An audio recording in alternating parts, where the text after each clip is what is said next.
Preste atenção nesse vídeo. Hate you, and I'll be filing for divorce as soon as I possibly can. I'm not coming home this weekend. I'm gonna be away. I will come back Sunday to get my stuff for next week. We have to discuss the problems on Monday. You said you would be here to help me. You said you'd be here to help me with the kids. Esse homem parece um monstro pra você? Eu tenho um vídeo ainda pior. Where is that? Open the gun. Shut up, Alan! Quando uma história começa, sempre há um inocente, uma vítima e um vilão. Esse caso tem de tudo e é repugnante. Mas não para por aí. Se você acha que já ouviu de tudo, já viu de tudo, então se prepare, que eu vou narrar em detalhes, extrapola os limites do que é moral, justo e reto. Não é preto no branco, mas tem certo e errado. Nesta investigação especial, eu te desafio a permanecer com a mesma opinião até o final. Há outras provas que vão te chocar. Há depoimentos impressionantes e uma verdade escondida no fundo do poço.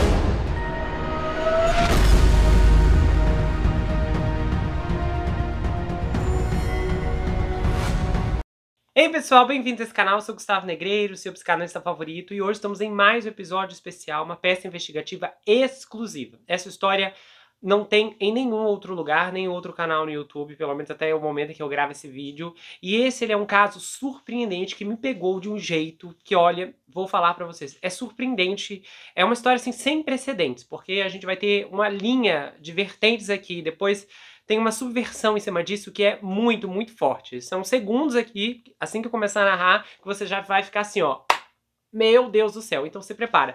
Lembrando que eu produzo muitas peças investigativas aqui, outros casos. Inclusive, se você for nessa playlist, lá na página inicial, fazer um tour pelo canal, você vai ver todos os outros 140 episódios que eu tenho por aqui. O 24 Horas na Mira, com séries, minisséries, sagas investigativas e muito mais. Inclusive, eu quero te recomendar, se você não conferiu, assista aquele caso, que é um caso que acontece uma coisa no meio da gravação que ficou no vídeo. É algo sem precedentes que talvez nunca mais se repita. É improvável, na verdade, que se repita.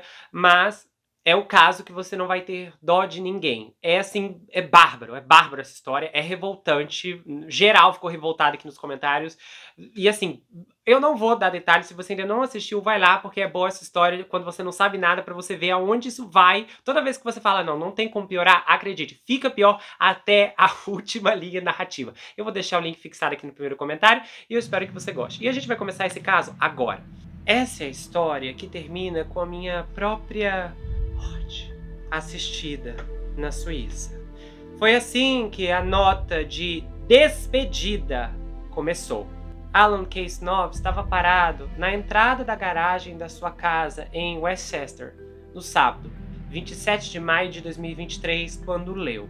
Sua esposa Catherine havia enviado por e-mail para dezenas de pessoas, incluindo juízes, advogados, jornalistas, policiais, amigos e até mesmo funcionários do escritório de advocacia do Alan, a Graybear Trail. Mas ela não havia enviado para uma única pessoa, para o seu marido Alan, um colega que havia encaminhado para ele. Alan e Catherine passaram os 4 anos anteriores brigando no tribunal pela custódia de suas 3 filhas. Depois de milhões de dólares e mais de 3.000 processos judiciais, o divórcio ainda não havia sido finalizado. Em 4 páginas de espaçamento simples, o e-mail detalhava como Alan tinha sido um marido abusivo, que manipulou o sistema judicial corrupto para cortar os direitos parentais da Catherine. Ela o acusou de arruinar a vida das suas filhas e a vida dela. E de tantos outros pais, principalmente mães, que tentaram se levantar contra o abuso.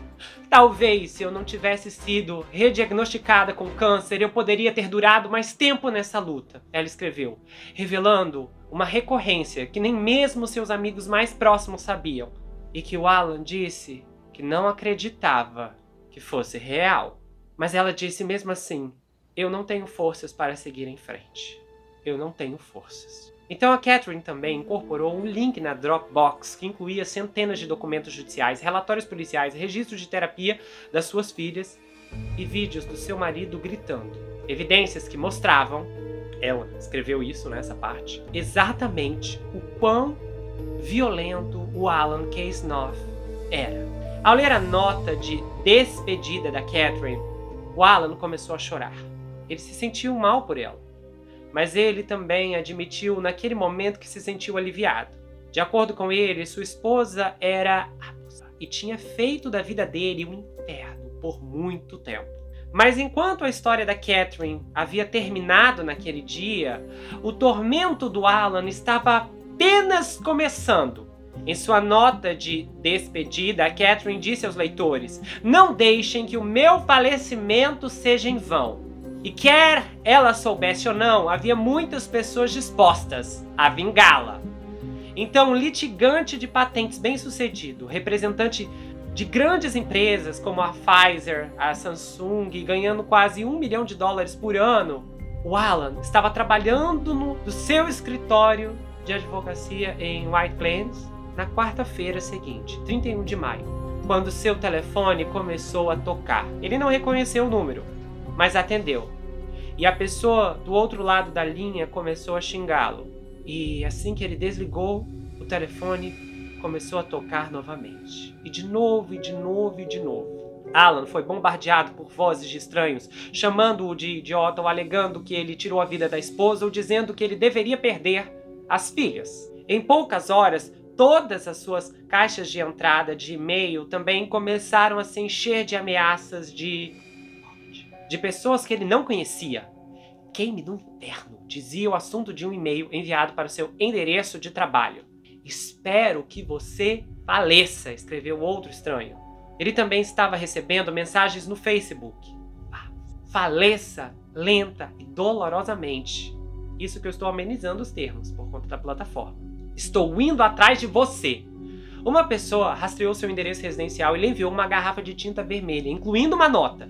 Espero que a cor vermelha o assombre pelo resto da vida. De Catherine. Quem quer que tenha sido, fez a mesma coisa com outras 5 cores. Laranja, amarelo, azul, roxo e verde. Então uma de suas filhas lhe contou que uma conta no TikTok havia começado a postar vídeos da Catherine com o Alan. A conta, que na época tinha mais de 2 milhões de seguidores, é administrada por Robbie Harver, um criador de conteúdo de 41 anos que mora em Pensacola, na Flórida.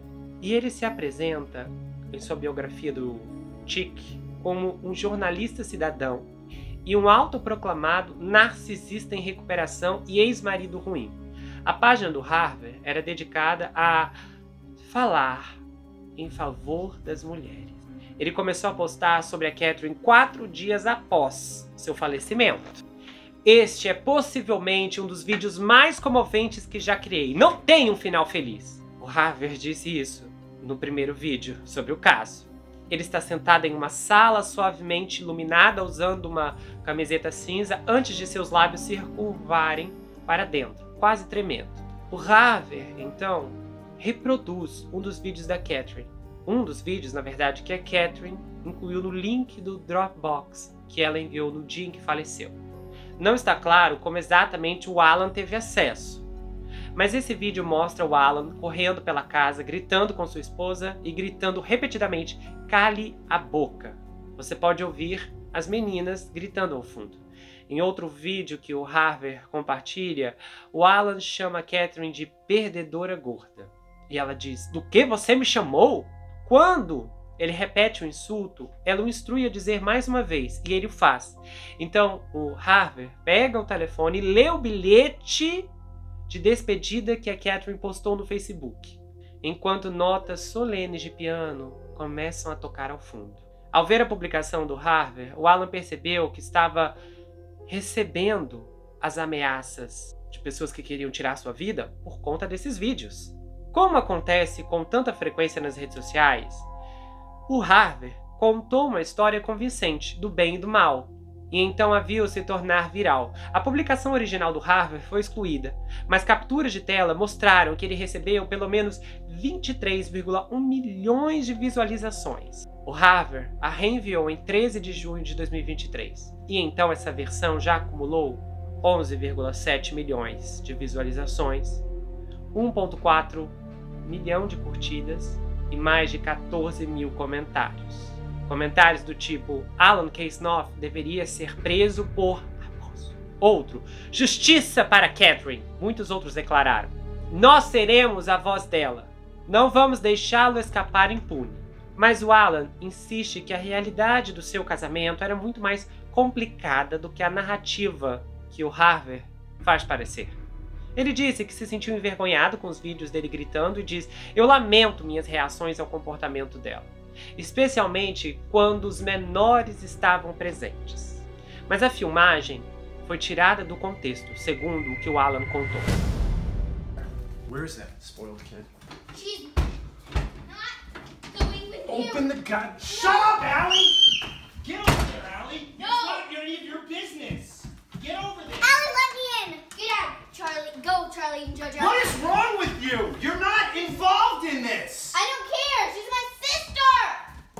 My God, you guys are these mentally deranged people. Allie, can we jump on your bed? That's my shirt. Yeah, I know. Allie, can we jump on your bed? Yeah. Yes. Yeah. Want to play violin? No, don't. You know what? I'm gonna play this game. I'm calling Alliance Francaise and saying you're not listening, and that's why you're not going. Really? I will call and I will make sure they know the truth. Now, I'll take. I have I'm videos, gonna annoy him. and I'll send it to them. Charlie, I'm sorry. Okay? I'm sorry I yelled at you. Fake. I'm sorry. Charlie, listen. Charlie, he's offering you an apology. Charlie. You guys mind your own business? It's fake. She's our sister. Stop it! She's our sister. Allie, can I keep this? Next time you have a problem with your cabinet, okay, speak to someone else. I don't It's not about care. loyalty. It's Next about. time you want to move your bed, speak Oh. to someone else. I don't care. You're threatening her for standing up for her sister? Sister. You're threatening her?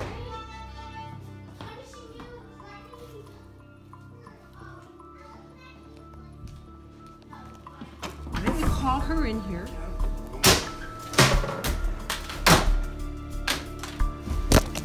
Enough with your goddamn. Sit down! Sit down! What you did is so bad today! Sit down! I don't care if he buys into it or not. Sit down! Get your pen out! Now!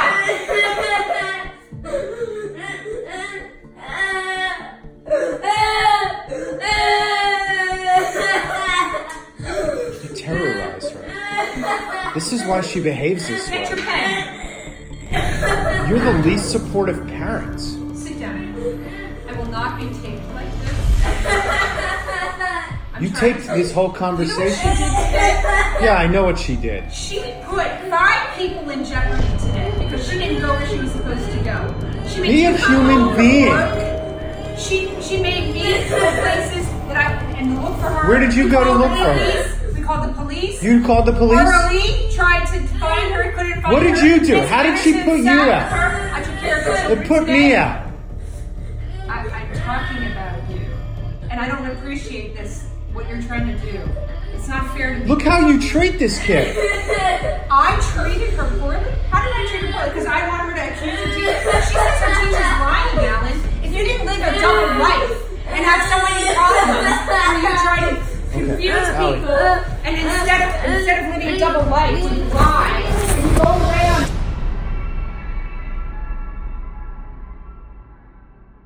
O que as pessoas não entendem é que aconteceu antes disso tudo. É o que aconteceu antes disso tudo. E o que aconteceu em todos os outros dias. Minha esposa me levou ao limite. Uma de suas filhas também teve objeções à versão dos eventos do Harvard. No dia seguinte, a primeira postagem na rede social sobre os K-Snoffs, a filha do meio, então com 12 anos, enviou 3 mensagens seguidas. Por que você está postando vídeos sobre o meu pai? Pare de se envolver! Você nem conhece a verdadeira história. Você não sabe de nada. Em resposta, o Harvard fez outra publicação lá na rede vizinha, que incluía capturas de tela das mensagens, e acusou Alan de enviá-las da conta de sua filha. Essa filha confirmou a uma jornalista que investigou o caso que ela mesma realmente enviou as mensagens, não foi o pai. Nesse vídeo, Harvey quebra então a quarta parede. Alan, eu sei que você está me observando. Ele diz isso para a câmera antes de postar a captura de tela e então fala: é você? Nas semanas que se seguiram, Harvey postou quase diariamente sobre o Alan, fazendo quase 40 vídeos, que frequentemente reutilizavam os mesmos pedaços de vídeos do Alan gritando, claro.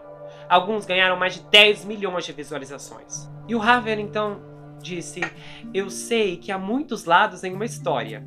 Aí ele dá uma pausa um pouco antes de acrescentar: o vídeo não mente. Aquele monstro está em posse dessas meninas e então eu vou continuar falando sobre isso. Esse vídeo ganhou 1,6 milhão de curtidas. No mês seguinte ao falecimento da Catherine, a conta do Harvey cresceu em 500 mil de seguidores. Seguidores que o Harvey pediu para tomarem medidas. Em um vídeo que já foi excluído, mas que o Alan salvou, o Harvey postou em 8 de junho de 2023, dizendo assim para a câmera: o Alan Keisnoff é um acionista desse escritório de advocacia. Aí ele postou o logotipo da Greenberg e ele falou assim: já que este escritório não quer fazer a coisa certa e demitir o Alan, eu achei que era hora de chamar a atenção deles. Então, ele identifica o maior cliente do Alan, a Samsung, e aí fala: se houvesse uma maneira de milhões de pessoas chamarem a atenção da Samsung e deixá-la saber quem as representa. Aí ele inclina a cabeça quando o nome de usuário, né, da rede vizinha lá da Samsung aparece na tela. No mesmo dia, a Samsung começou a receber mensagens como esta em resposta a um tweet da conta oficial da sua divisão nos Estados Unidos: você apoia a violência doméstica? Boicote a Samsung. Alan Keisnoff precisa ir para a cadeia. E no início da tarde, a Greenberg recebeu um e-mail com o assunto Alan Keisnoff. Você definitivamente deveria demitir aquele sujeito fraco. Você não viu o que a internet pode fazer? Vocês estão definitivamente perdendo todos os seus clientes e, com sorte, perdendo a Samsung. No dia seguinte à publicação do Harvey sobre o emprego do Alan, o Alan estava na academia quando o seu chefe do escritório mandou uma mensagem de texto: podemos conversar? Em poucas horas, o Alan diz que recebeu um ultimato: renunciar com um pacote de indenização ou então ser demitido. Ele tinha 2 dias para decidir. O Alan abordou um advogado trabalhista esperando lutar por seu emprego, mas foi informado de que a natureza do seu contrato não permitiria isso. Tudo o que ele podia fazer era pegar o pacote e ir embora silenciosamente. O Alan disse: sabe, eu não tinha escolha, eu realmente não tinha escolha. Ele então conseguiu negociar mais 3 meses de indenização. Aí, a jornalista Francesca Bloch falou com 2 funcionários da Greenberg que trabalharam com o Alan por mais de uma década. Nenhum deles quis ser identificado, mas um disse que era uma situação muito difícil. E o outro falou que não foi uma decisão fácil da empresa demiti-lo, mas quando os clientes são alvos de tais ataques, é perturbador para os negócios. Mas um dos funcionários acrescentou: havia muitas pessoas que se sentiam muito mal por ele. Um deles até disse: eu pessoalmente acho que esse Harvey parecia estar em uma missão para destruir o Alan sem levar em conta a completude dos fatos. Eu acho que muitos dos artigos ou publicações que descreveram o que aconteceu pegaram a fruta fácil de alcançar e lasciva. Com a renúncia do Alan, a história dos Keisnoffs recebeu a atenção dos tabloides e as manchetes foram devastadoras. O Daily Mail enfatizou a alegação de que a Catherine havia sido levada ao assistido pela combinação de câncer e abuso doméstico do Alan, alardeando: marido desiste do escritório de advocacia após investigação de seus chefes. Advogado desempregado após alegações contundentes se tornarem públicas. New York Post também fez manchetes inflamadas. Ambas as histórias incorporaram os vídeos do Harvey e em 11 de junho de 2023, no dia em que o Alan renunciou à empresa, o Harvey postou um vídeo onde deu os nomes e fotos das pessoas envolvidas no caso do divórcio que a Catherine percebeu que prejudicaram, incluindo incluindo o advogado que representava as filhas dela, o psicólogo que recomendou que o Alan tivesse a custódia total e um dos terapeutas dos menores. O Harvey alega no vídeo que todos eles conspiraram entre si para garantir que a Catherine Case-Knopf nunca mais pudesse ver seus filhos. Nesse caso, suas filhas. No dia seguinte, em resposta à renúncia do Alan, o Harvey fez outro vídeo que já foi excluído. Há ainda muitas pessoas por aí que precisam responder pelas decisões que tomaram. Suas ações têm consequências, e eu vou garantir que essas consequências venham. Catherine e o Seth conheceu o Alan Case-Knopf na cidade de Nova York em 2005. Ela era litigante de patentes, uma novata de 33 anos e era associada em seu escritório de advocacia. Ela era 4 anos mais velha do que ele e já havia atuado como procuradora assistente dos Estados Unidos para o Distrito Leste de Nova York. Eles começaram a namorar depois de alguns meses de relacionamento, e o Alan contou que o relacionamento deles foi uma montanha-russa desde o começo. Quando estava bom, era ótimo, mas quando estava ruim, era inacreditável. Ele reluta em falar sobre os bons tempos ou o que gostava na Catherine, mas ele disse, ela era do tipo prática, tipo eu não aceito o desaforo das pessoas. Era uma qualidade atraente, mas quando a Francesca perguntou o que ele e a esposa tinham em comum, ele respondeu sem rodeios. Nós dois éramos litigantes. O casal ficou noivo depois de 1 ano e planejou um pequeno casamento em novembro de 2006. Eles não conseguiram chegar a um acordo sobre o local. O Alan propôs um restaurante kosher para acomodar sua família judia ortodoxa, mas a Catherine recusou, alegando que a sua família, que é cristã copta egípcia, iria se opor. Aí a Catherine se converteu ao judaísmo para se casar com Alan. No final, o casal fugiu para Porto Rico. Depois que se casaram, a Catherine queria filhos, o mais rápido possível, e ela queria fazer fertilização in vitro imediatamente, antes mesmo de começarem a tentar naturalmente. O Alan queria ter filhos, mas também queria pelo menos tentar engravidar sem intervenção médica, dada a despesa da fertilização in vitro. O Alan acabou cedendo, porque a Catherine estava se aproximando dos 40 e era muito inflexível. O Alan contou que eles passaram por várias rodadas de fertilização in vitro, estimando que no total o casal gastou mais de $200 mil em tratamentos de fertilidade. Então, menos de 2 anos depois do casamento, a Catherine foi diagnosticada com uma forma rara e agressiva de câncer de mama e recebeu o tratamento.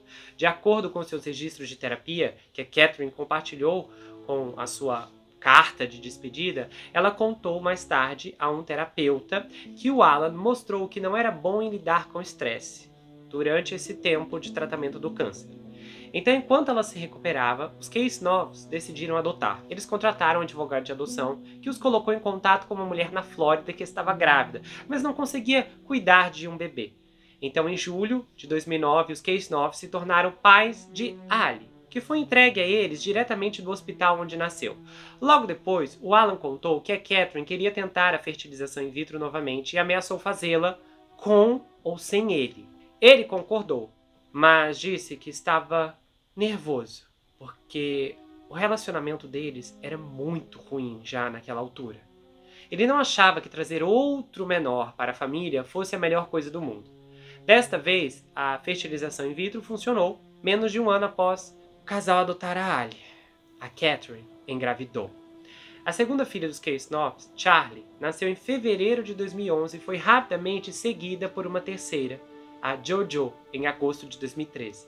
O Alan estava feliz por ser pai, mas ele não ficava muito em casa. Quando as meninas eram bebês, ele trabalhava muitas horas, sempre voltando por volta das 9 ou 10 da noite. Enquanto isso, em julho de 2014, menos de 1 ano após o nascimento da Jojo, a Catherine foi demitida do seu emprego como chefe de contencioso na Boehringer Ingelheim, uma empresa farmacêutica.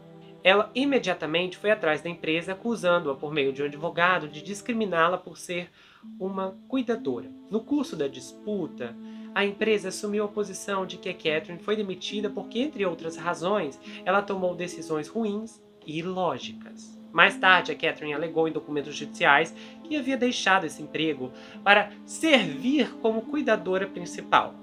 Mas em março de 2015 ela foi contratada novamente, trabalhando para o governador Andrew Cuomo como conselheira especial de ética, risco e conformidade. O governador democrata teria uma queda chocante anos mais tarde, quando passaria a ser acusado de muitas acusações envolvendo comportamentos inadequados com mulheres. Com 2 pais voltados para a carreira, babás eram constantemente chamadas para atuar durante a infância das meninas. Algumas ficavam 1 ano ou mais, outras duravam apenas alguns meses. Das 4 que foram entrevistadas, todas disseram que a casa dos Case-Noth era um lugar tenso para se estar. Além disso, todas, exceto uma, disseram que a Catherine demonstrava um forte favoritismo em relação às suas 2 filhas mais novas, às custas de Ali, sua filha adotiva. Kim Hill foi contratada como babá residente em 2009, quando a Ali era apenas uma menorzinha, e ela contou várias histórias perturbadoras sobre a Catherine. Uma vez ela disse que a Catherine a instruiu a manter a bebê acordada o dia todo, pingando água em sua cabeça para que ela dormisse a noite inteira. A Kim disse que recusou, preocupada que isso beirasse a violência com a bebê. A Kim também contou que encontrou marcas nas costas da bebê que pareciam ter sido causadas por unhas cravadas na pele, o que a preocupou, tanto que ela levou Ali ao médico. A Kim nunca denunciou a Catherine por vários medos. Ela tinha medo de perder o emprego, de ser investigada e que nunca mais conseguisse trabalhar novamente. E é claro, ela também não tinha provas de que a Catherine fez isso. Mas os detalhes ficam ainda piores. Celine DeBlush disse que a Catherine a aterrorizou. Ela se tornou au pair dos Case-Noths em outubro de 2016 e também fez alegações perturbadoras. De acordo com documentos judiciais, a Celine disse que a Catherine uma vez trancou Ali, então com 7 anos, sozinha no porão por 2 horas como punição. Em outra ocasião, fez a Ali sair sozinha depois de escurecer para limpar o jardim no meio do inverno. A Celine alegou que a Ali dormia em um colchão no chão do quarto dela, enquanto as outras 2 meninas dormiam na cama da Catherine todas as noites. Todas as manhãs, a Ali tinha que arrumar a cama da mãe. E ela escreveu à corte. Ali era Cinderela, suas 2 irmãs, Anastácia e Drizella, e a Catherine é a horrível madrasta. Quando a Francesca perguntou a Celine o que ela achava do Alan, ela o chamou de muito legal. E embora ela reconhecesse que ele podia ficar muito bravo, ela rapidamente acrescentou que a Catherine levou o marido ao seu limite emocional. Ela queria que as meninas vissem o pai bravo, muito bravo, e ela fazia isso de propósito, para ter as meninas ao seu lado. Depois de 6 meses, o visto da Celine expirou e ela teve que voltar para casa, na França. Quando ela saiu da casa, ela queria levar a Ali consigo, porque se sentia muito triste e mal por ela. Outra babá, Milene Gray, que morou na casa dos Case-Noth de 2015 a 2016, disse que viu a Catherine gritar com a Ali por quase 10 minutos depois que a Ali se comportou mal. E ela disse coisas como: você nunca terá amigos, você nunca terá sucesso na vida, ou se casará, ou terá seus próprios filhos. A Milene disse que quando a Catherine ainda era viva, o que ela testemunhou em seus 13 meses trabalhando para os Case-Noths a incomodava até os dias de hoje. Ela disse: eu acredito que a Catherine era uma pessoa doente mentalmente e muito. A Milena também contou que em março de 2018, uma ex-au pair postou em um grupo, na verdade, do Facebook, para as babás francesas nos Estados Unidos. Atenção a todas as au pairs que estão procurando uma família. Não aconselho a trabalhar para a família Case-Noth. A mãe é uma psicopata. O Haver, é claro, contou uma história diferente nos seus vídeos. Assim como os amigos da Catherine, que foram entrevistados. Wayne Baker, um advogado que agora mora no Novo México e que a Catherine conheceu em 99 no trabalho, disse que a Catherine nunca maltratou a Ali, mas apenas a disciplinou por mau comportamento. Ela era mãe que estava em casa o tempo todo. era ela quem lidava com isso. O Alan raramente estava lá, e quando ele chegava em casa, ele dizia: "Ó, por que você está tratando a Ali desse jeito?" O Alan admitiu que ele frequentemente se voluntariava para fazer longas viagens de trabalho internacionais para evitar a quantidade de estresse no ambiente doméstico. Ele diz que não percebeu quão mal a Catherine estava tratando a Ali, embora soubesse que sua esposa tratava sua filha adotiva de forma diferente das outras meninas. Quando perguntado por que ele não interveio mais para proteger sua filha, ele ficou desconfortável, frequentemente se afastando das perguntas. Ele alegou que adiou o pedido de divórcio porque temia que a Catherine conseguisse a custódia, o que se tornaria um pesadelo de vida ainda pior para a Ali. Mas ele também admite que suas ausências frequentes podem sim ter permitido a violência. Talvez eu não estivesse fazendo o melhor trabalho do mundo porque eu tinha um emprego, mas eu fiz o melhor que pude. Quando ele estava em casa, ele piorava tudo, de acordo com uma amiga da Catherine, que não quis ser identificada. Ela temia que o Alan a processasse. Essa mulher, que a Catherine conhecia há décadas, disse que quando estava ao telefone com ela, frequentemente ouvia o Alan gritando ao fundo. O Alan era um monstro. Ela disse que a Catherine tinha que se afastar constantemente. A Catherine contou aos seus amigos mais tarde e ao tribunal que não foi apenas violência verbal. Entre 2016 e 2019, ela procurou atendimento médico urgente pelo menos 3 vezes por ferimentos que alegou terem sido causados pelo marido. Os registros hospitalares que a Catherine apresentou ao tribunal durante a batalha pela custódia mostraram que ela disse aos médicos que o Alan a pegou e a jogou no chão e que ele a jogou do outro lado da sala, e aí ela bateu o braço direito e a cabeça em um puff e jogou uma mistura de grama em seu olho.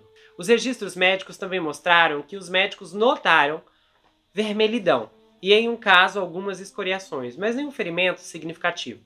Após uma ida ao hospital em 11 de maio de 2019, a Catherine mandou uma mensagem para uma amiga. Se eu tivesse uma marca, um hematoma ou algo assim, seria fácil. Você não precisa de um hematoma para se divorciar dele, a amiga respondeu. Aí ela mandou uma mensagem de volta. É só para obter a custódia total.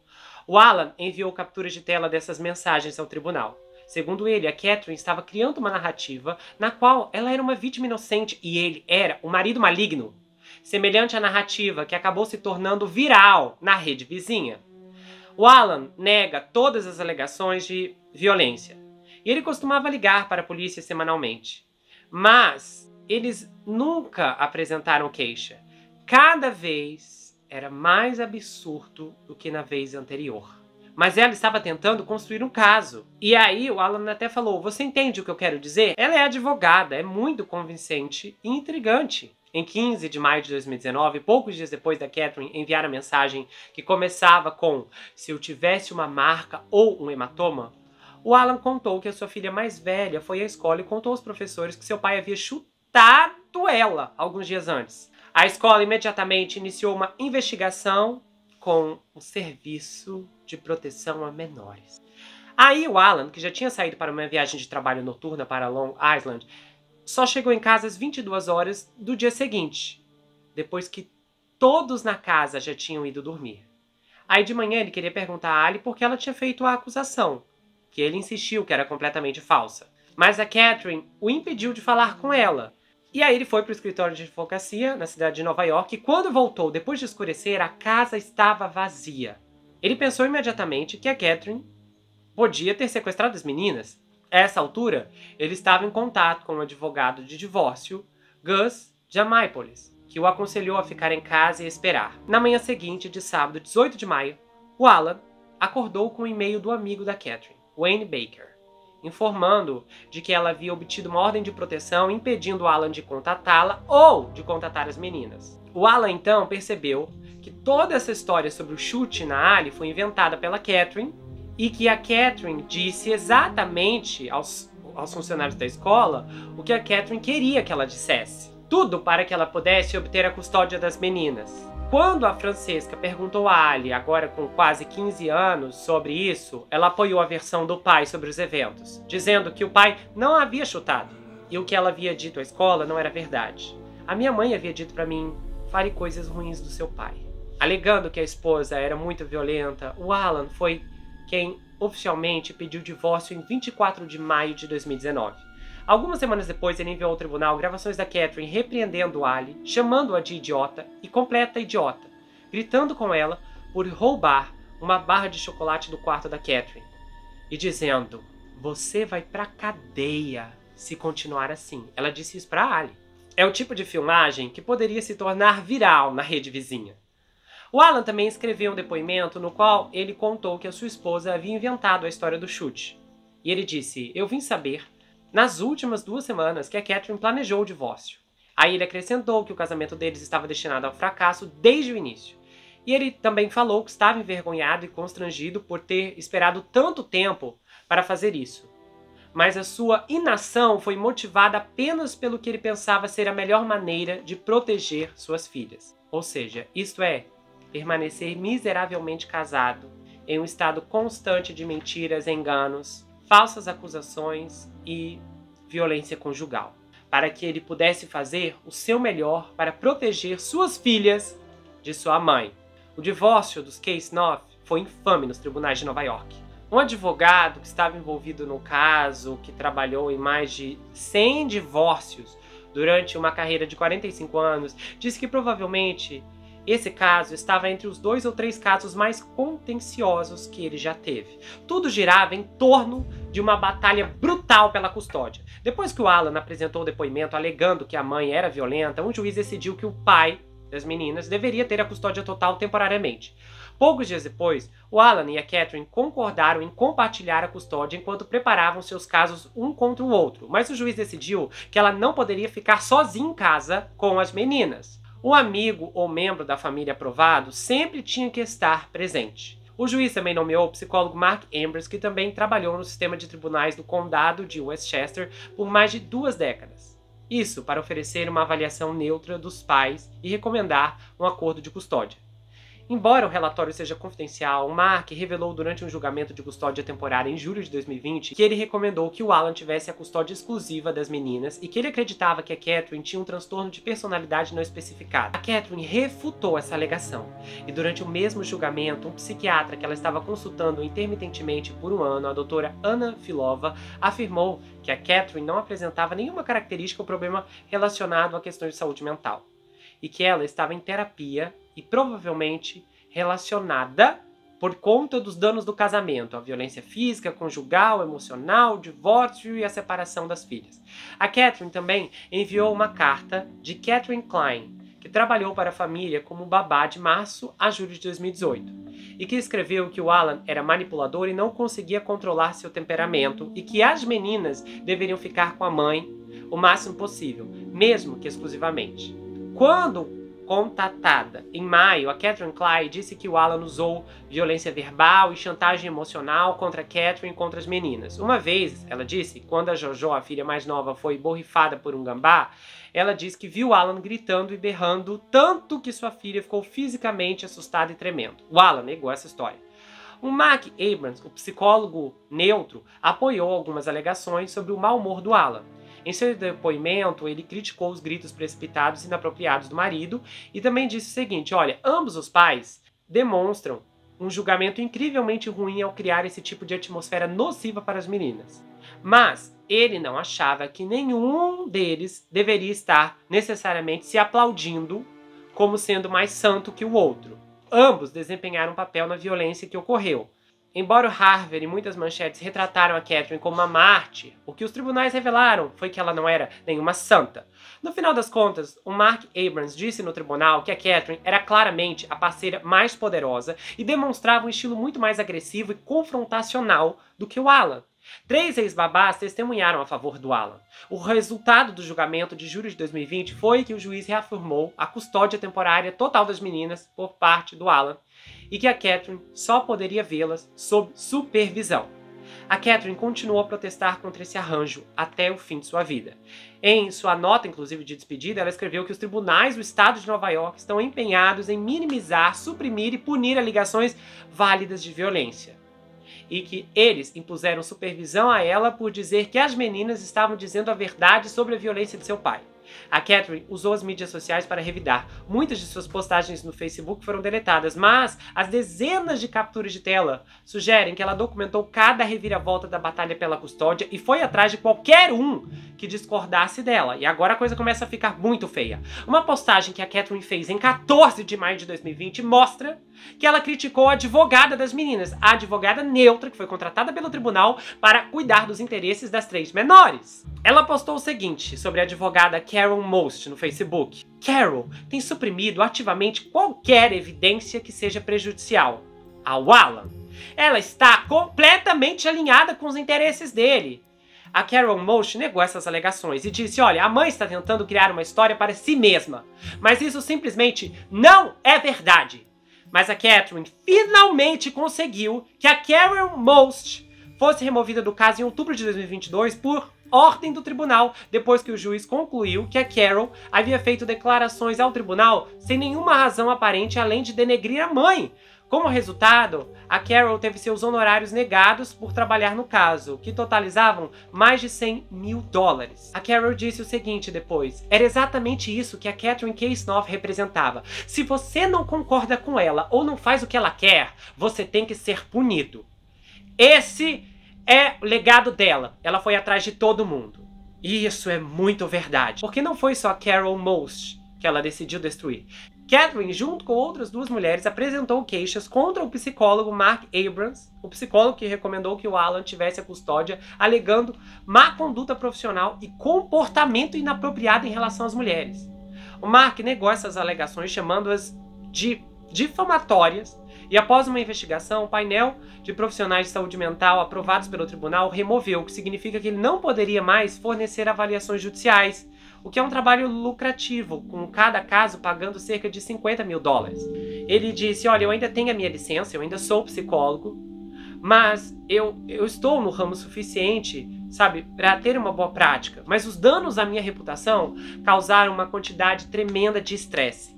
A Catherine comemorou sua remoção em uma postagem no Facebook em 27 de agosto de 2021, escrevendo que o Mark, assim como a Carol, destruíram sua família para encher seus próprios bolsos. A Catherine não parou por aí. Em outubro de 2021, ela processou a terapeuta das 2 meninas mais novas, Susan Adler, alegando que ela havia deixado de lado suas obrigações morais e éticas ao manipular as meninas e recomendar injustificadamente sua remoção de seus cuidados. O caso permaneceu aberto por quase 1 ano após o falecimento da Catherine, com Wayne Baker, o executor de seu espólio, representando seus interesses. O caso finalmente chegou ao fim em maio, agora, quando ambas as partes concordaram em rejeitá-lo. A Susan continuou a trabalhar, mas as acusações pesaram muito sobre ela. Ela disse assim, foi uma das coisas mais horríveis da minha vida. O meu único objetivo era proteger as meninas o máximo possível. Se parecia que eu estava do lado dele em vez dela, eu estava do lado das meninas. Enquanto perseguia aqueles que acreditavam que a tinham injustiçado, a Catherine se tornou uma espécie de defensora da reforma do Tribunal de Família em Nova York, atacando um sistema em que muitos concordam que está quebrado. Depois de compartilhar detalhes do seu caso, ela frequentemente fazia comentários como este. O que ocorreu aqui ocorre em tribunais de todo o país e do mundo. Outras mulheres que se sentiam vítimas do sistema judicial frequentemente comentavam suas postagens. Também em 2021, a Catherine testemunhou perante uma comissão que estava investigando o uso de psicólogos nomeados pelo tribunal em caso de divórcio. Ela relatou suas descobertas à governadora Kate Hochul no final do ano. E ela também concluiu que o processo era repleto de preconceito, desigualdade e uma falta de padrões em todo o estado e que permitia discriminação e violações do devido processo legal. Pouco depois, no início de 2022, a Catherine ajudou a fundar uma organização chamada We Spoke, que se concentrava em falar sobre as falhas sistêmicas nos tribunais de família e matrimoniais em toda a América. Ela fez uma parceria com a Natalie Blandon, outra divorciada, que mora em Westchester e que diz que trabalhou com mais de 300 mulheres que se sentiam presas pelo sistema de tribunais de família.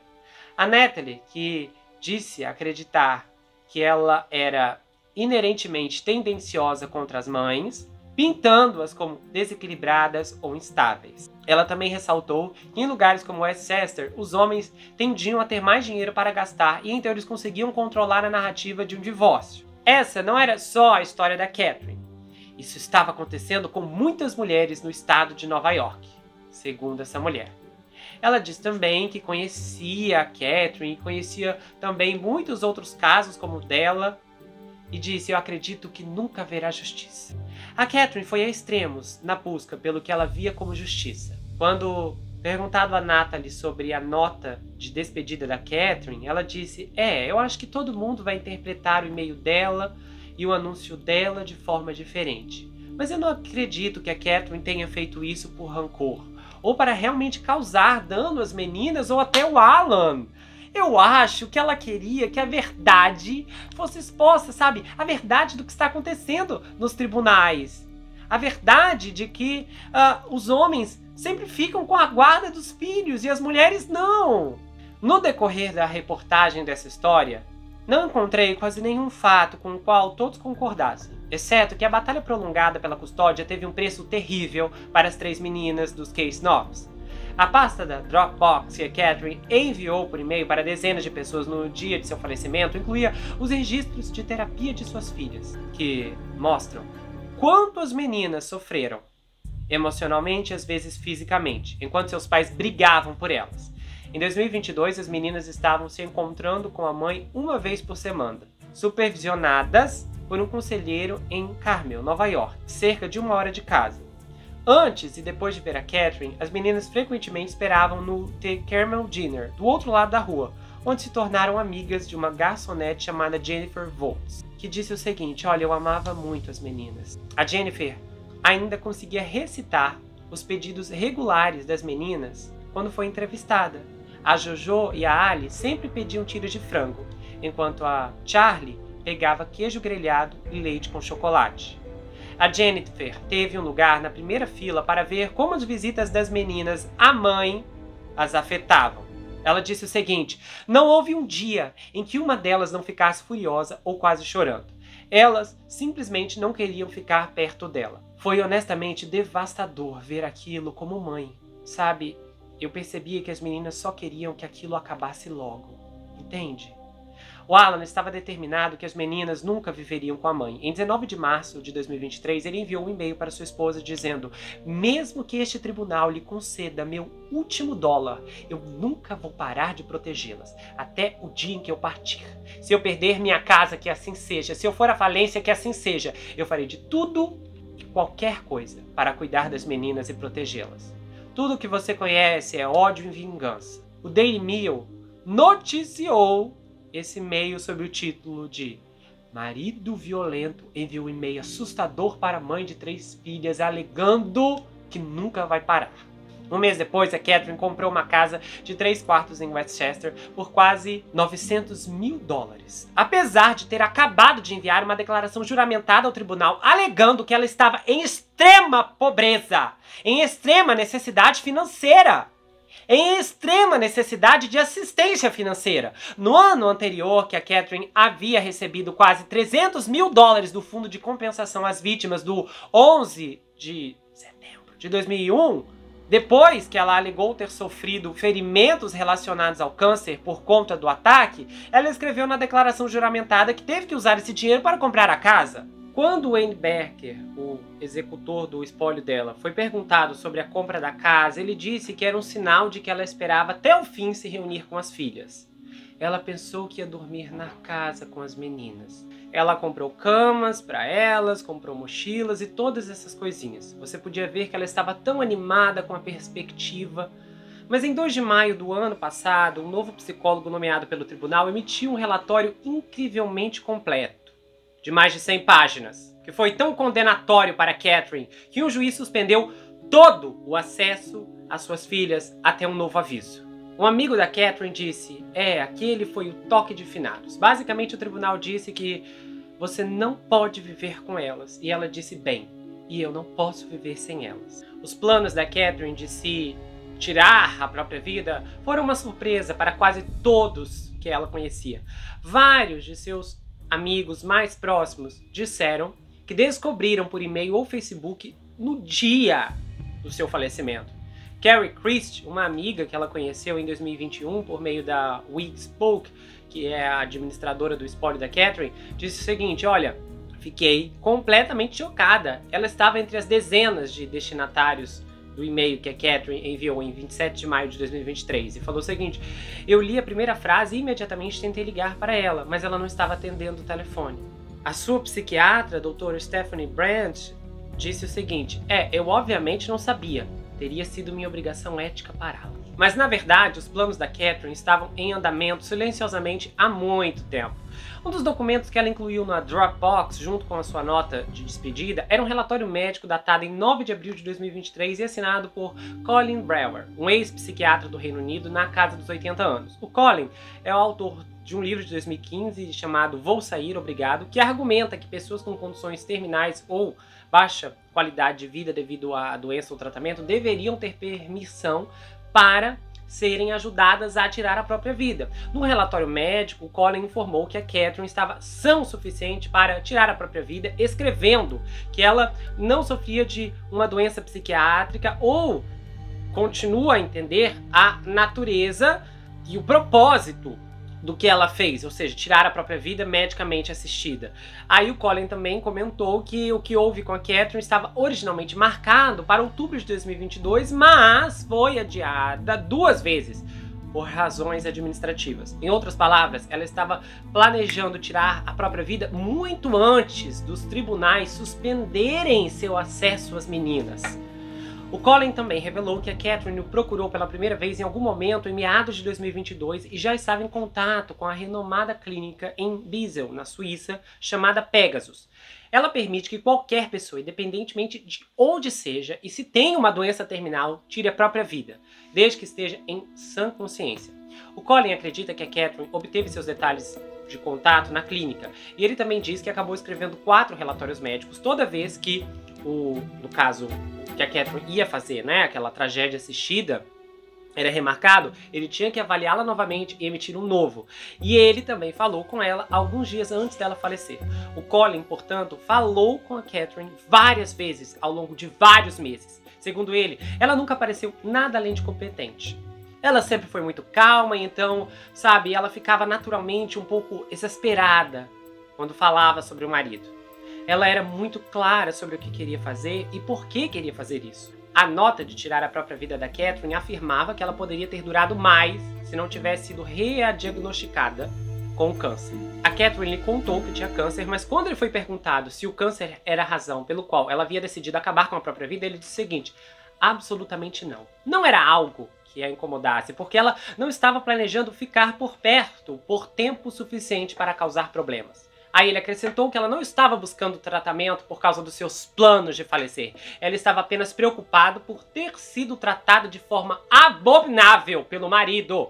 O caso da Catherine para tirar a própria vida de forma assistida era incomum, porque não havia nenhum diagnóstico psiquiátrico sério envolvido. A Catherine estava funcionando extremamente bem, como evidenciado por sua capacidade de divulgar todos esses documentos para o mundo antes que ela realmente partisse dele.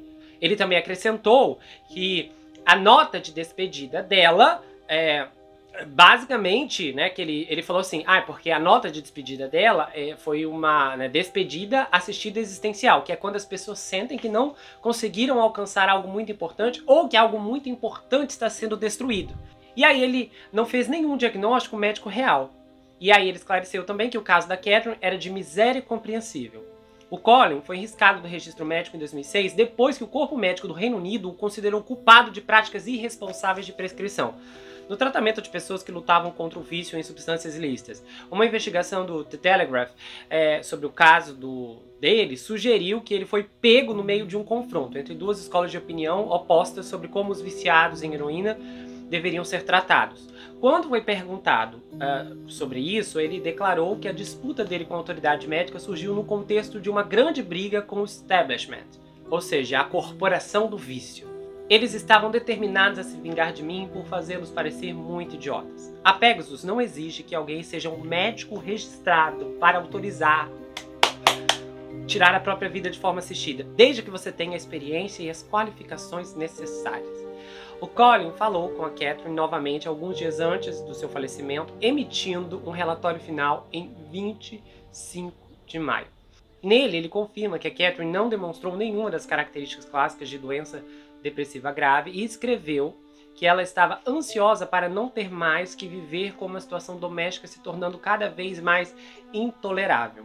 Aí ela viajou para Basel e se consolou ao conhecer a família de outro cliente da Pegasus. Ele diz também que ela fez arranjos extensivos para que as suas filhas soubessem de seu falecimento em um ambiente que ela esperava que minimizasse o sofrimento das meninas. Só que se ela fez tais arranjos, eles não funcionaram, porque a Ali contou que descobriu sobre os planos da mãe de tirar a própria vida por meio de uma postagem no Facebook que a Catherine fez no dia do falecimento. E Catherine Klein, uma das ex-babás dos Case Novos, disse que ela acreditava que foi a última pessoa a falar com a Catherine antes da Catherine realmente dar o último suspiro. Ela disse que quando leu a nota, né, de falecimento que a Catherine colocou no Facebook, antes lá do link da Dropbox para todo mundo, ali na manhã em que foi enviada, ela ligou para o celular da Catherine imediatamente. Ela continuou ligando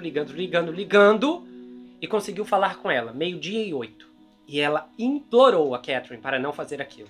E aí ela disse, eu já estou aqui. Aí a Catherine disse, a ex-babá Catherine, que a intravenosa de produtos químicos que tiraria a vida dela já estavam em seu braço. E então a Catherine resolveu oferecer um último conselho de uma mãe para a outra. Ela disse bem assim para a ex-babá, sempre ajude seus filhos primeiro para nunca permitir que ninguém fique entre você e ele. A Francesca Bloch se encontrou com Alan pessoalmente. Sentado ao volante do seu SUV preto em uma tarde fria e sombria em Westchester no final de novembro de 2023, o Alan pareceu resignado. Seu cabelo estava ficando grisalho nas laterais e ele se curva em direção ao painel, espiando através das gotas de chuva em seu para-brisa. Enquanto ele fazia uma curva, ela percebeu que ele estava usando uma pulseira colorida da amizade no pulso direito, conta soletrando melhor pai de todos. Uma pulseira que ele contou que não tira desde que a sua filha mais nova, agora com 10 anos, fez para ele no acampamento no verão anterior. A Francesca não conseguiu deixar de pensar se ele estava usando isso apenas por causa da visita dela. Depois que você ouve qualquer versão da história dos Case Novos, era difícil saber no que acreditar. Mas como um advogado desempregado com o tempo livre infinitamente e cuidando de suas filhas, o Alan passava os dias coletando e organizando milhares de documentos, trabalhando em seu último caso legal, contra o Robin Harvey. Em setembro do ano passado, o Alan entrou com uma ação de difamação contra o influenciador por 150 milhões para compensar sua perda de rendimentos e sua reputação destruída. Em 5 de julho de 2024, eles resolveram o caso em termos não revelados. No dia do acordo, Harvey emitiu um pedido de desculpa de 9 minutos. Sentado com uma camisa xadrez, em um quarto escuro iluminado por LED, aliás, luzes de LED roxas. E ele admite que cometeu alguns erros ao relatar a história do divórcio da Catherine e do Alan. E ele falou assim, só que eu cometi esses erros porque a Catherine não forneceu um registro completo do que estava acontecendo. E em vez de procurar o outro lado, ele admite, eu repeti exatamente o que a Catherine disse. O Harvey disse que a Catherine enviou muitos documentos e vídeos que ela acreditava que apoiariam suas alegações. O que a Catherine não fez foi enviar todos os documentos relacionados ao seu casamento contra o Alan. E, é claro, seu divórcio final.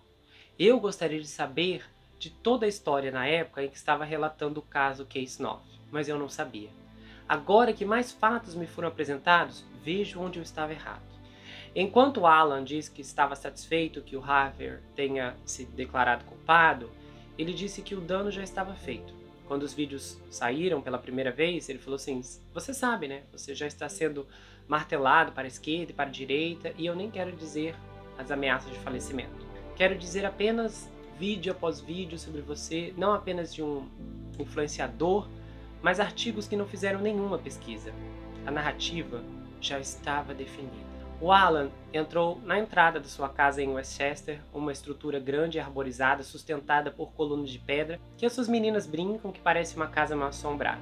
A Catherine não mora mais ali, mas a Francesca diz que podia sentir a presença dela em todos os lugares, porque as fotos dela ainda estavam penduradas nas paredes da sala de jantar, e em uma ela sorri de uma cama de hospital, segurando uma recém-nascida. O Alan não conseguia lembrar qual das filhas era.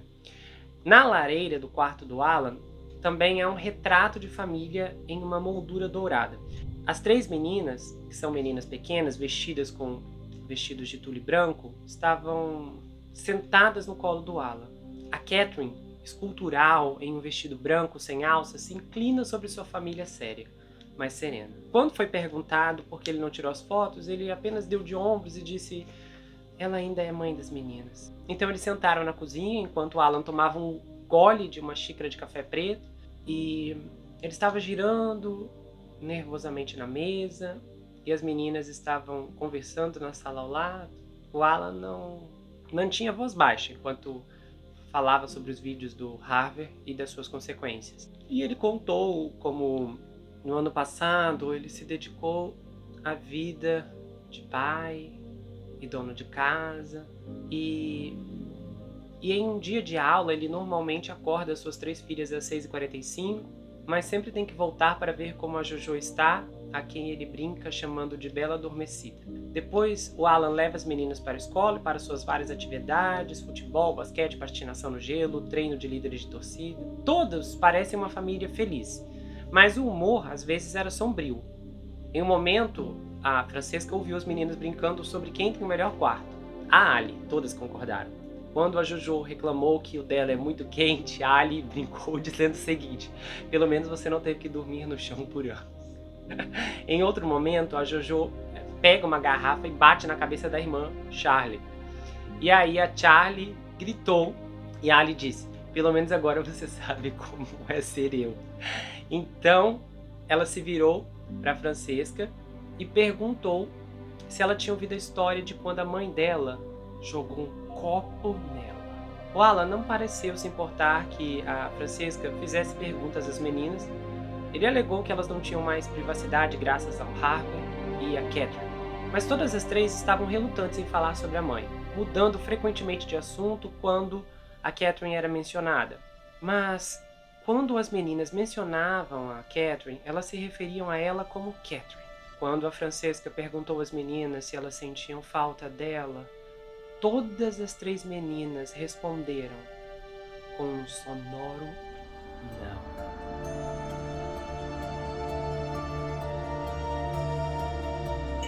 O Alan estava preocupado que seu estilo de vida tivesse que mudar drasticamente em breve.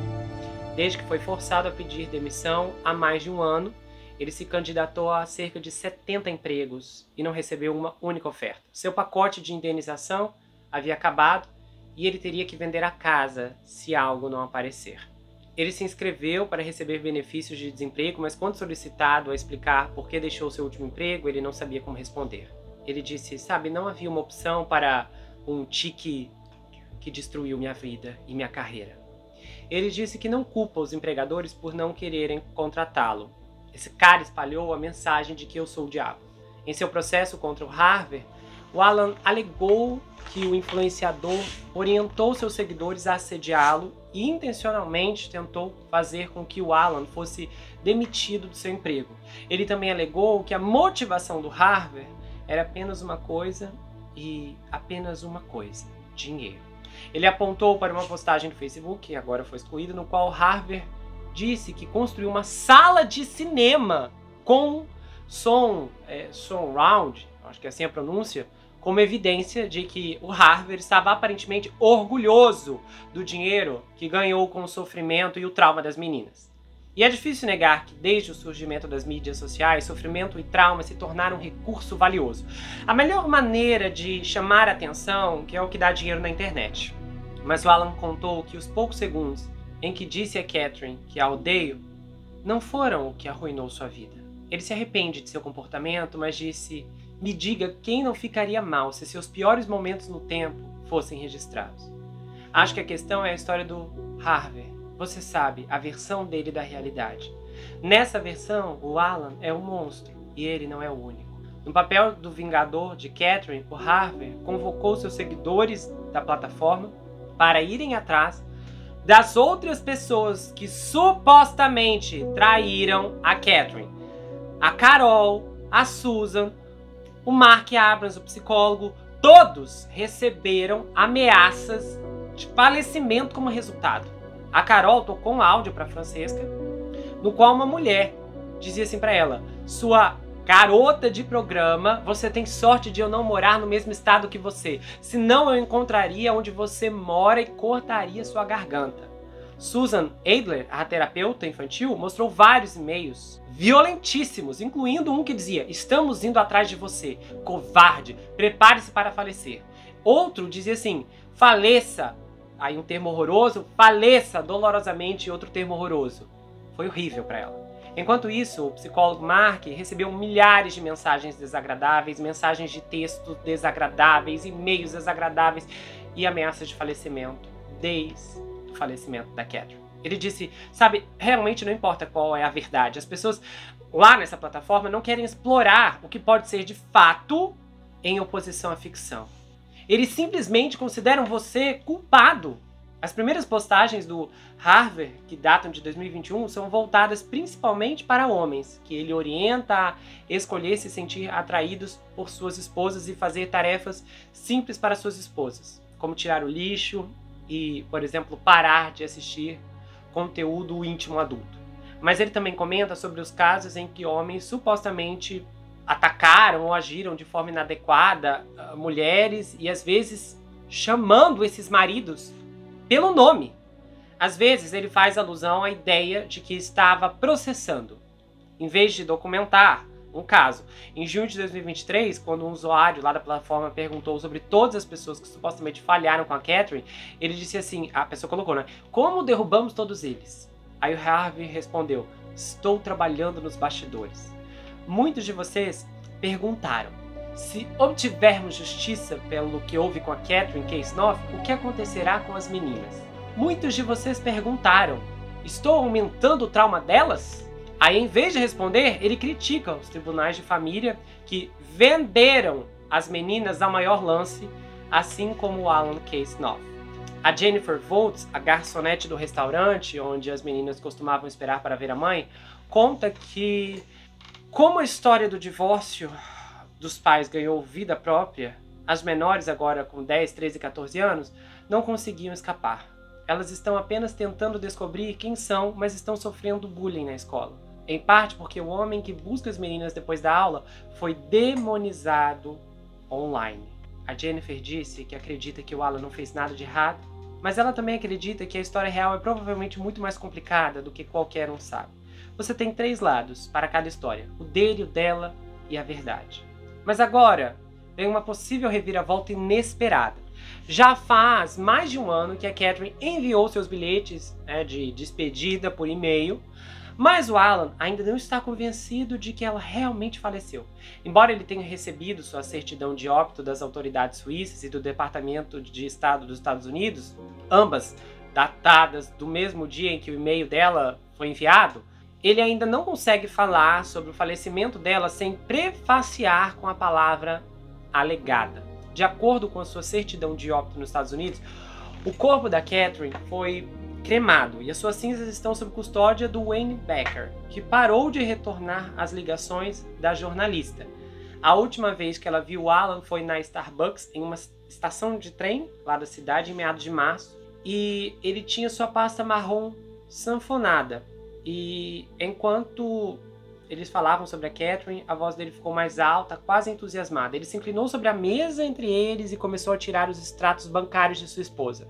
O Alan estava obcecado em tentar entender os últimos movimentos dela. Ele disse que vasculhou os registros financeiros dela por meses, tentando descobrir o que aconteceu com os bens. Ele tem teorias, que até admite serem malucas. Às vezes ele diz meio brincando que acha que a sua esposa está viva e bem morando na França. No testamento da Catherine, ela deixou o que restou dos seus bens para suas filhas. Mas o Alan contou que o executor está no controle deles, o Wayne. E o Wayne pode fazer exatamente o que ele quiser com esse dinheiro. Aí ele fala assim, uma coisa que você poderia fazer com os bens, aí ele especula, é enviar alguém que esteja morando no exterior, que seja dinheiro secreto. Mas não há evidência de que o Wayne Becker tenha usado qualquer parte no dinheiro do espólio da Catherine de forma inapropriada. Embora quando a Francesca tentou contatá-lo para perguntar sobre as suspeitas do Alan, ele não respondeu. O divórcio dos Case-Knopf nunca foi finalizado, e o testamento da Catherine enfatizou: intencionalmente não faço nenhuma provisão para Alan Case-Knopf, por razões que só ele conhece. Mas o Alan está lutando contra Wayne no tribunal por 50% do patrimônio, pelo bem das meninas. Parece que nem ele, nem a Catherine viram o falecimento dela como o fim do divórcio. O Alan também mostrou uma carta de instruções que a Catherine escreveu para Wayne no caso de seu falecimento, no qual ela orienta seus advogados a continuarem com o processo contra o Alan. Aí ele fala assim, sabe, supondo que ela esteja verdadeiramente falecida, uma ressalva que o Alan usou várias vezes na conversa, o seu último desejo e objetivo era continuar machucando a mim e as meninas. No ano passado, Alan teve que viver com constantes ameaças de falecimento. Ele rolou a caixa de entrada de mensagens do Facebook na frente da Francesca e mostrou que tinha pelo menos 1.600 mensagens no último ano. Era uma enxurrada de mensagens de ódio, quase de hora em hora. Pessoas que o chamavam de ser um ser humano nojento, dizendo que mal podiam esperar para cuspir no túmulo dele, pessoas que diziam que estavam esperando que ele pagasse por isso pelo resto da sua vida. Um horror. Naquela última tarde em Westchester, ele disse que achava que era isso que a Catherine queria. Ela colocou tudo isso em movimento, em um tom que sugere que não há dúvidas em sua mente. Se ela teve sorte com Harvey pegando isso, ou se ela coordenou com ele, de qualquer forma, esse era o sonho dela. É como se ela estivesse vingando de mim, além do túmulo. Essa história é interessante em muitos níveis. Se o seu interesse principal é, por exemplo, por uma pegada novela, nem precisa procurar mais. Há uma cornucópia de detalhes obscenos, o suficiente para um filme de 3 horas, se não uma temporada inteira. Nós não sabemos o que aconteceu na privacidade da casa dos Case-Knopf, apenas que um tribunal estadual concluiu que ambos os pais causaram sofrimento às meninas. No entanto, foi o Alan que foi levado a julgamento pela internet, onde a viralidade rejeita a complexidade, onde as histórias mais populares são frequentemente unilaterais, onde ninguém tem incentivo para interrogar as evidências, muito menos chamar testemunhas para a defesa. E o veredito foi retumbante. O Alan é um homem mau que roubou os filhos de uma mãe amorosa. Agora, se pararmos para analisar exatamente o que foi exposto aqui, tanto as versões da Catherine, que estão bem registradas, como as versões do Alan, começamos a encontrar seríssimos problemas, especificamente apontando para o que era essa mulher. A ideia de que os tribunais de família são injustos com a mãe é absurdamente lunático. É bem conhecido e estabelecido por dados que os tribunais de família em quase todos os estados, aliás, em quase todo o mundo, inclusive aqui no Brasil, são severamente tendenciosos contra os homens. Aliás, eu já fiz centenas de casos aqui no canal em que... meu Deus, gente, por favor, né? A gente tem casos aqui em que a mãe faltou quase a agredir na frente do serviço social e ainda assim ficou com a guarda. Então, assim, é tenebroso. Eu não sei quem ela realmente... É que hoje a galera conta tantas mentiras, as pessoas espalham tantas inverdades e as pessoas abraçam com uma facilidade chocante, mesmo sabendo que aquilo ali não é real, que na mente dela ela pensou, não, eu vou inventar essa história, sabe? De tanto contar, de tanto narrar isso, as pessoas vão realmente acreditar, sendo que não é. Tem um documentário focado na guarda, nessa divisória de guarda que eu assisti uns 2 anos atrás, na época do julgamento do Johnny Depp. Uma pessoa veio aqui nos comentários e falou assim pra mim, olha, eu te sugiro, antes do julgamento acabar, te recomendo assistir tal documentário e tal, acho que você vai ficar muito interessado. Eu recebo muitas indicações, sugestões, pessoal me sujeitando a ver todo tipo de documentário. E às vezes não dá pra ver tudo, né? Mas aquele lá eu lembro que eu assisti, eu fiquei interessado ali no que a moça descreveu, na mini sinopse. E aí fui assistir o documentário, era legendado, e eu fiquei assim, horrorizado. Assim, é um dos documentários que eu não gostaria de rever, porque ele é assustador. Ele é assustador. Eu vi, assim, articulações nessas brigas de custódia, que, olha, situações, assim, deprimentes. Vários homens que tiraram a própria vida por conta do desespero, assim, de mães altamente disfuncionais, que realmente queriam prejudicar a criança, que queriam prejudicar o menor por vingança do pai. Era astronômico. E às vezes mesmo com evidências, com testemunhas, a justiça não fazia nada. Então a gente sabe que isso ocorre. E infelizmente, muitos menores acabam perdendo muita coisa no meio dessas guerras. E considerando um estado como Nova York, que é completamente desajustado, assim, eu não tenho nem palavras para descrever, o sistema judicial de lá é muito desorganizado, é bagunçado, né? A gente tem vários outros vídeos também que eu já narro sobre isso, então eu nem vou perder tempo falando disso aqui. Mas então assim, vamos analisar, tá? Olhando o ponto aqui, considerando a questão em Nova York, que é, assim, uma dificuldade extrema de realmente fazer e ter justiça, para que a Catherine perdesse a custódia, ela realmente teria que ser muito, muito violenta e desequilibrada. Esse era claramente o caso. E por experiência observacional, presenciando outras situações, eu acredito que ela levou esse homem ao limite. Ela era perigosa e isso para mim é muito óbvio. As meninas não queriam ficar perto dela e os tribunais concordaram. Ela culpou todos os outros e alegou que todos estavam atrás dela. Então, ela tirou a própria vida e deixou um monte de mentiras para arruinar a vida do marido, sem nenhuma preocupação com as filhas. As meninas não se sentiam ou não se sentem seguras perto da mãe. E o Alan escapou para sua carreira ao longo da vida porque não se sentia seguro perto dela em casa. Então a gente sabe muito bem os efeitos. Sabemos até onde a Catherine chegou para pintar o marido como um vilão. Qual era o comportamento dela em casa, além de usar a sua filha adotiva como um bode expiatório? As descrições referentes ao seu caráter, ao tratamento aqui, que ela dava às meninas, é muito perturbador e não tem como negar. O fato é que nós precisamos analisar que hoje o mundo está sendo dividido em gêneros, em sexos, todo mundo está se dividindo através de ligas. Mas, no geral, no final das contas, nós somos pessoas, eu sou uma pessoa, você é uma pessoa, independente se você é homem, mulher, adulto, se você é um idoso, se você é mais novo, se você é mais velho.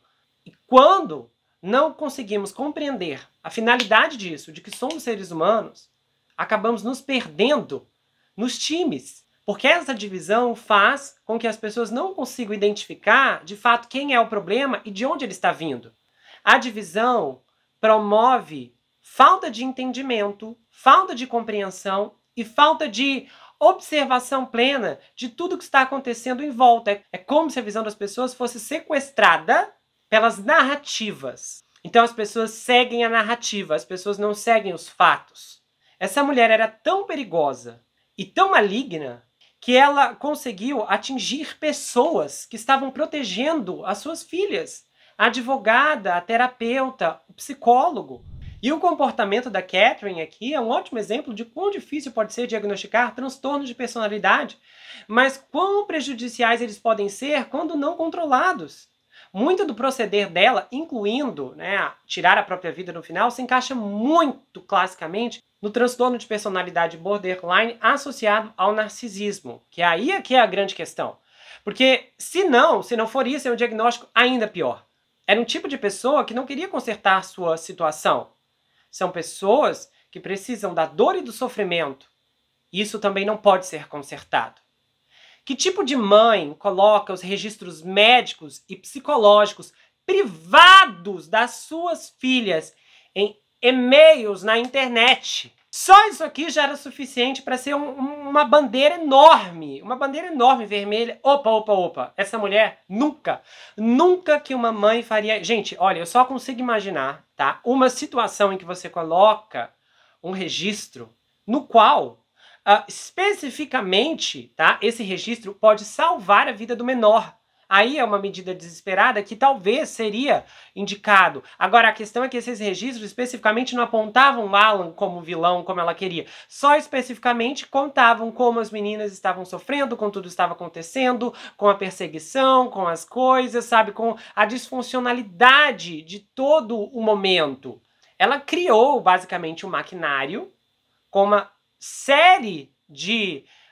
evidências desfalcadas ou desconexas. Ela juntou um monte de material pensando, bom, aqui tem, conteúdo suficiente para render muitas histórias. Eu li um roteirista que no processo de pesquisa para um filme sobre uma prisão feminina, entrevistou uma guarda prisional que havia trabalhado em prisões masculinas e femininas. E aí ela disse que os homens normalmente brigam entre si e acabam na enfermaria. Mas quando voltam, a briga encerrou. Claro, gente, não generalizando, mas ela diz que uma tendência específica era esse tipo de resposta. Agora, interessante foi que ela mencionou que as mulheres poderiam ficar separadas por anos. E quando se encontravam, a briga ainda continuava. Ela disse assim, nunca acaba. E essa tem sido uma experiência de muitos outros profissionais ao longo de suas carreiras, principalmente porque a gente pode analisar muitos fatores aqui. Se os tribunais estivessem errados em sua avaliação e o marido fosse de fato um vilão terrível, teria chegado um momento em que as suas filhas realmente precisariam dela e teriam batido em sua porta. Só que tirar a própria vida não faz sentido algum se as meninas eram o que realmente importava para elas. Não faz. Isso mostra o quanto ela não se importava com as filhas. Ela se importava com o poder de controle. É muito provável que se ela de fato amasse as meninas, esse amor era limitado.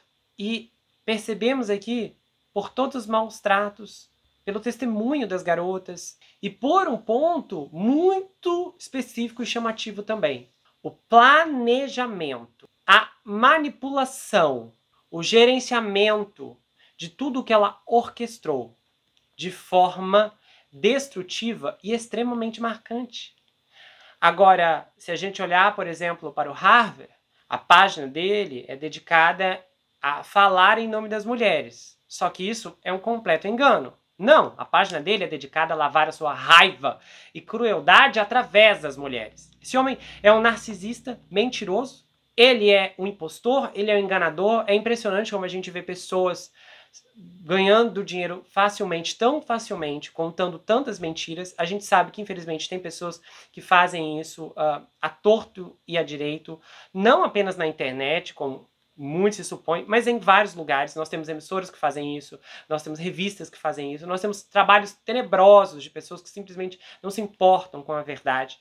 E vocês sabem que já esbarrei em casos, uma vez teve um aqui de um youtuber americano que inventou uma gravação absurda sobre Idaho, uma falsificação descarada que foi descoberta.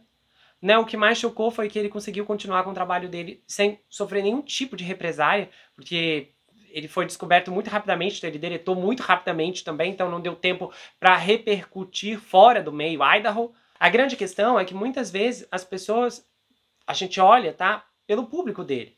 O público do Harvey, a partir de um momento, ficou ciente que aquilo tudo era mentira.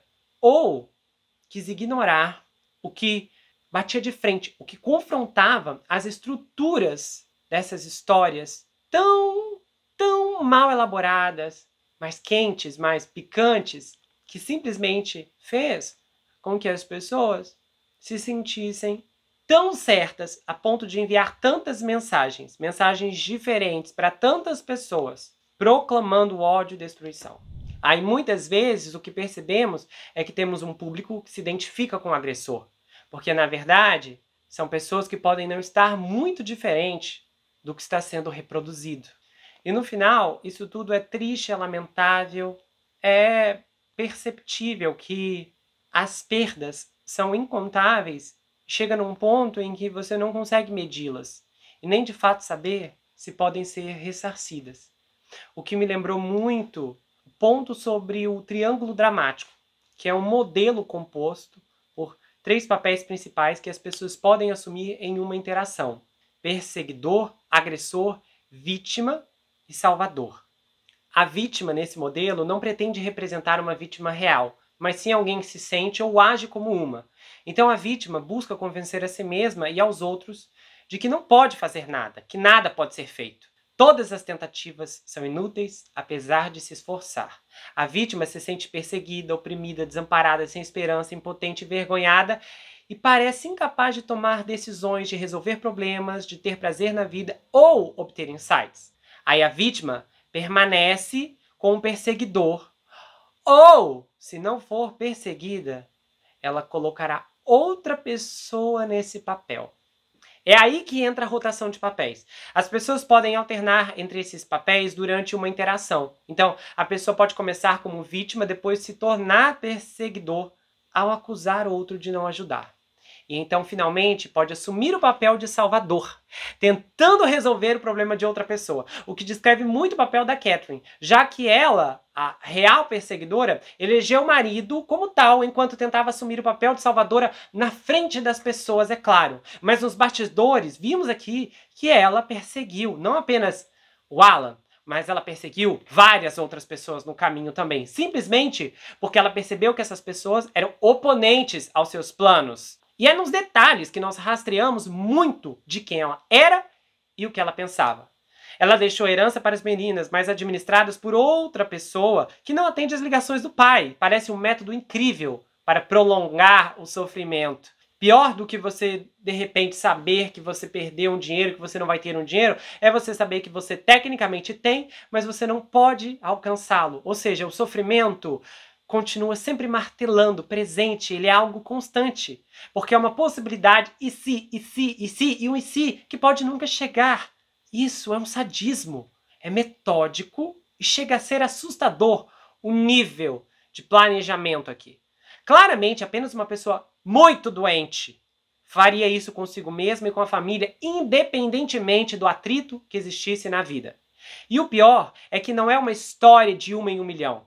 A combinação de coisas certamente é, né? A escolha extrema de tirar a própria vida no final mas divórcios arrastados como esses acontecem o tempo todo, principalmente com cônjuges que têm os meios para litigar extensivamente e advogados que têm a ganância de lucrar prolongando o caso. O jogo de tentar fingir ferimento, chamar o serviço social, tentar construir um caso sugestivo, fazendo falsas denúncias, obrigando a filha a dizer mentiras na escola, fazer o outro cônjuge ser preso, acontece o tempo todo. É tudo com o propósito de custódia, que está vinculada não apenas à renda do pai que recebe, mas também serve como um proxy para a vingança, para um requerente menos do que escrupuloso. O uso do divórcio como meio de corrigir antigos erros conjugais deve ser desincentivado pelo tribunal e os honorários advocatícios devem ser regularmente revisados pelo judiciário nesses casos, se excederem valores razoáveis em dólares, né, já que a gente está falando de um caso americano, ou então em um tempo médio em gasto em litígio. No final das contas, os menores aqui, nesse caso as meninas, são as maiores perdedoras. O sistema judicial e o sistema de serviço social são uma incubadora. Eles não assumem nenhuma responsabilidade pessoal ou agencia por esses resultados. E como sabemos, o serviço social no final tem um parâmetro de violência doméstica de tamanho único. É isso, pronto e acabou, não tem mais jeito. Mesmo que a jornalista comente sobre as acusações de ambos os lados e as indicações de não serem totalmente claras, as filhas deixaram as coisas bem claras para mim. Essa mulher era o próprio poço de perversidade, maldade e dissimulação. E mesmo agora, todas as 3 meninas a rejeitam. Esse é o julgamento final sobre a mãe. Ai, mas e o vídeo dele gritando? Atire a primeira pedra quem nunca gritou nessa vida. E nós sabemos, tá, que menores muitas vezes podem tirar os pais do sério, então isso não faz de ninguém um culpado total, sem contar que a Catherine estava gravando antes de acontecer, o que é muito suspeito. É como se ela estivesse provocando, esperando que aquele comportamento aparecesse. Então eu sei, tem algumas pessoas, mas eu nunca gritei com meus filhos, etc. Mas tem muita gente que gritou e ainda assim foram bons pais ou pais razoáveis. Muitas vezes, tá, e partindo de um ponto de vista psicológico, o gritar com os filhos é disfuncional, sabemos que não é o mais adequado, não é o correto, mas especificamente não quer dizer muito sobre o caráter da pessoa.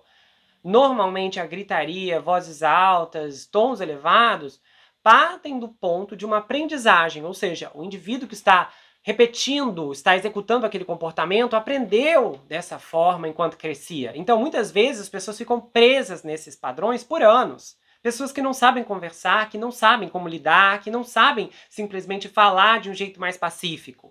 E eu falo porque atendi muitas pessoas com essa questão, atendo pessoas do quais estão trabalhando para melhorar seu tom de voz, a forma como vão lidar com os outros, como conversar, como transmitir uma determinada mensagem. Isso tudo é um processo.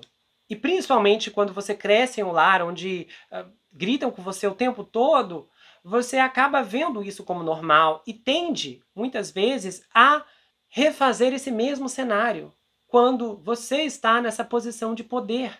E talvez, se você não gritou com seus filhos, você com certeza já gritou com outras pessoas. De repente você já fez um escândalo em algum lugar público, no mercado, no banco, já gritou com alguma autoridade, você já fez alguma coisa que com certeza se arrepende. A diferença é que o que você fez não foi registrado e o que o Alan fez foi registrado. Então é mais fácil julgá-lo porque estamos vendo o vídeo dele. Ai, meu Deus do céu! Mas e se estivéssemos vendo o seu vídeo agora? Com certeza você teria uma justificativa, teria uma defesa, tentaria dizer, pera, a gente tem um contexto, ok? Só que para muitas pessoas pode ser tarde demais para explicar esse contexto. Porque hoje em dia ninguém quer ouvir o outro. E mesmo que a pessoa diga algo convincente, as pessoas não vão aceitar. Precisamos lembrar que nós estamos falando aqui de um monstro que tirou a própria vida dramaticamente em circunstâncias questionáveis. Será que o câncer dela retornou mesmo? Aí ela executou um plano de vingança contra o seu ex-marido. E eu não acho que seja coincidência que as meninas sintam o que sentem. Outro testemunho relevante é o da garçonete, a Jennifer, que contou sobre como as meninas temiam as visitas com a mãe. Ela não tinha nenhuma conexão com o Alan ou com a Catherine, apenas com as garotas. No último ano em que pude encontrar estatísticas de 2017 e 2018, 80% das decisões de custódia terminam com a mãe obtendo a custódia. Dado quantos funcionários públicos externos decidiram a favor do pai nesse caso, também é uma evidência bastante convincente a seu favor. Não estou dizendo que ele era perfeito, que ele era 100% certo o tempo inteiro nesse relacionamento, mas com certeza eu vejo como uma vítima aqui. E eu sei que é mais difícil reconhecer o homem como vítima de uma violência conjugal, principalmente pela posição financeira, porque também estamos acostumados a enxergar outras histórias inversas com mais detalhes, então podemos perceber que, poderia ter feito isso, poderia, mas não fez. E normalmente as pessoas não fazem porque não sentem que têm recursos emocionais para tomar tais decisões. Considerando que eu já atendi vítimas de violência doméstica, inclusive homens, vou dizer uma coisa para vocês, o discurso é o mesmo, tanto de homem quanto de mulher. Não, fulano me ama, Beltrana me ama. Eu lembro de uma vez um cara que disse pra mim, nunca esqueço, você tá tentando destruir minha família. A família dele não aguentava mais, porque a esposa era uma pessoa tenebrosa.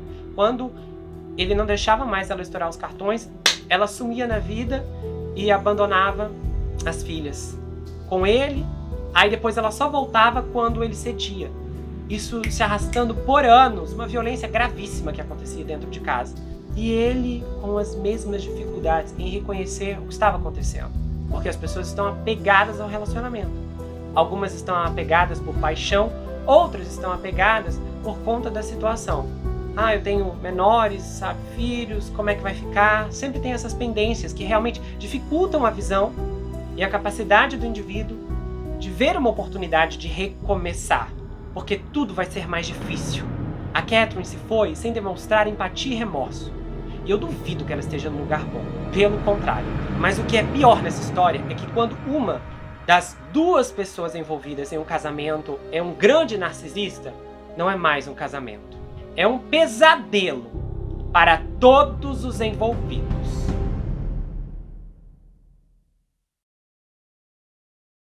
Se você gostou desse vídeo, inscreva-se no canal, ativa o sininho, compartilha, dá o seu like, comenta aqui embaixo, espero que você tenha gostado. Aproveite e conheça as outras atrações do canal, tá? Tem vários episódios bombásticos. Então, dá uma força, eu espero que você possa maratonar o conteúdo e comentar, tá bom? E se você quiser saber mais sobre mim, adquira meu livro, esse é um suspense chamado Perfeito Estranho. Ele conta a história de um rapaz chamado Jack Wilber, que se vê preso em uma terrível maldição hereditária enquanto um serial killer está escondido em sua própria casa e possivelmente tentando tirar sua vida. Esse livro é escrito em formato roteiro, então é uma inovação. Se você não gosta de leitura, não se preocupe, esse livro é justamente para você, porque a forma como ele é escrito é diferente de tudo o que você já viu. E o livro vai autografado se você quiser, a gente faz envios para qualquer lugar do Brasil, quase qualquer lugar do mundo também. Tem marcadores, um pôster exclusivo, você pode entrar em contato pelo Instagram, pelo Telegram, comentar aqui, é muito fácil de falar diretamente ou então entrar lá pelo site. A gente se vê no próximo caso e não se esqueça que aqui você sempre vai ter um amigo. Até mais, pessoal!